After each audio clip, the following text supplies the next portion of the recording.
So yeah, as soon as I got my head around what a charter school was, I was like, okay, in England we used to have a thing called a grammar school, which is kind of similar, I suppose. And I was like, okay, this sounds like a really good cause, promoting this way of education. But the more I looked into it, the more I realised how political the subject matter was, in a way that I hadn't previously realised.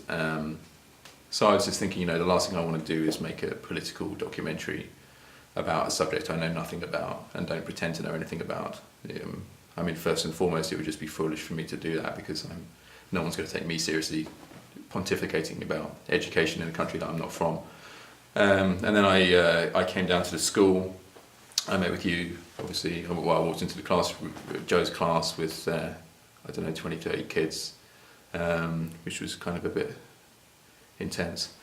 And I just started looking around the room, and I was kind of thinking about how the best way to probably talk about a macro subject like education is to probably find the smallest point and focusing on that as a way of kind of showing the broader canvas. Anyway, and as I was looking around the room, I noticed you, and I don't know, something about you kind of just spoke to me, and I felt like an immediate connection, I suppose. In a sea of faces, there was something about you that kind of spoke to me, I guess. And then as we were talking, we were in the room and everyone was kind of introducing themselves.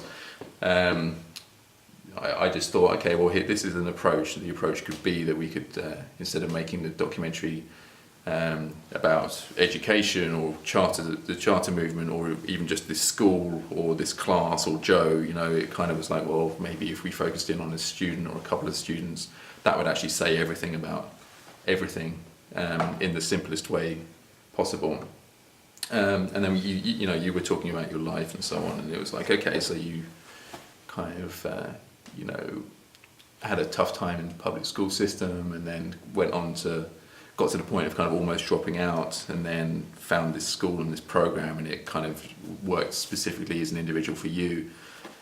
So in a roundabout way, your story just said everything that I could ever want to say about education, without me personally having to say anything.